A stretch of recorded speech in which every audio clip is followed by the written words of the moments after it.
What's going on, everybody? My name is Noah and I'm the creator of Family Forge. Today I wanted to give you a jump start onto how to use this program and some of the unique features it has to offer. Let's go ahead and just get started.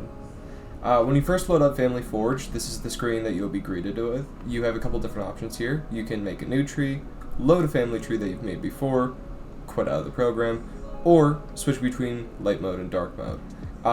This isn't just for the main menu, it's also for the canvas in which you can create your family tree.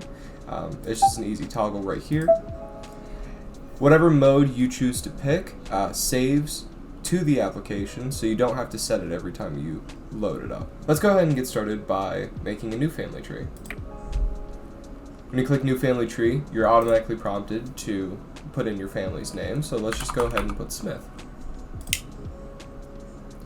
Down here, you're greeted with the button for the controls menu. In the controls menu, you can also see your family name up here, how many members you've added to your family, how many connections you've made, and how many note cards you have. Also down here, you have Forge settings, aka application settings. Here you have the sound control. You can set the UI scale. And then down here, you have family specific settings, and we'll get into these later. So first things first, let's go ahead and make ourselves a new family member. You can do so by right-clicking and then clicking Add Family Member. If you want to edit family members, all you do is double-click on their node, and then you get a panel over here. Go ahead and put their name. This will be John. And then you have a couple different options over here. Say John's last name isn't Smith. He got married into the family, or whatever else it may be. You can put in a unique last name here. If John has a maiden name, you can put that in here.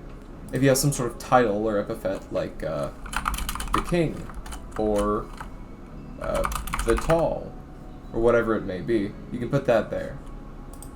If John is a notable member of his family, aka like leader or past leader or king or something like that, you can go ahead and click Is Notable, and that will change the color of the node. Then next, you can put in the date. And dates with Family Forge are really customizable. You can put in pretty much anything you want. If you want the date to be cat, it can be cat. This is allow you to use any date format that works for your setting. If this is the real world or a real family tree, you can use real life date formats, January 1st, 1992. Or if you have some sort of fantasy setting, you could put like First Era, year 780. It's completely up to you. If John is deceased, we can go ahead and put deceased, and then type in a date. And then when you're done, you just click Update Member. So you can see here, the nodes switch colors. If we bring in a couple more nodes, we can talk about some of the color differences. So this is your normal node, sort of this dark gray color. Let's make this one notable. Now he's yellow. If he's notable and deceased, he's brown. If he's not notable but deceased, it's black. Alright, I went ahead and created a wife for John and a son for John. Let's talk about the connections.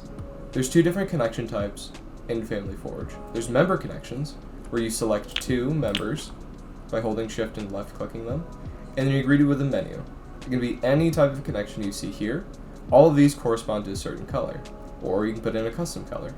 They're spouses, so we'll just go spouse. If you hold down shift and click middle mouse button, a new anchor pops up. If you do that again, you get the same menu as before. We'll make this a parent connection.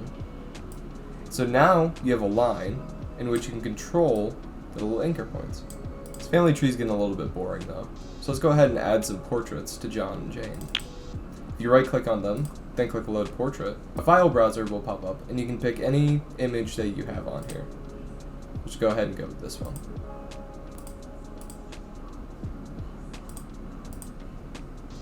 Great, so now we got portraits for these two. Next thing I wanted to talk about was note cards.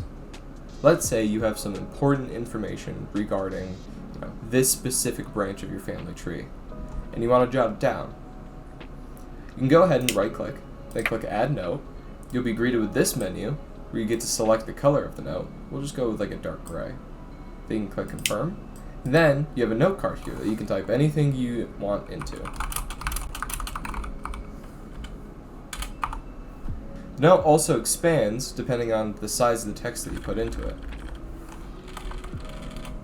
If you want to go ahead and save your family tree, all you have to do is click Control S or right click and then click Save Game. Let's go back to the main menu. If you want to load a family tree, all you do is click Load Family Tree, and then you'll be prompted with your Saves folder. When Family Forge is opened, it creates a directory in your Documents folder called Family Forge and then Saves, and this is where all your family trees will be saved automatically. Let's go ahead and take a look at the tutor family. Finally, let's go ahead and talk about the family settings. Here there are two different settings. There's the Enable Dynamic Node Sizes, and then the Surname Formatting. Enabling dynamic node sizes makes it so the size of your family member nodes scales with the amount of information that you provided. If you turn that off, they're all the same size no matter what. The Surname Formatting changes where in the name the surname or family name will go. Some cultures, the last name comes first, and you can easily change that by just clicking on this setting. That's going to do it for me though.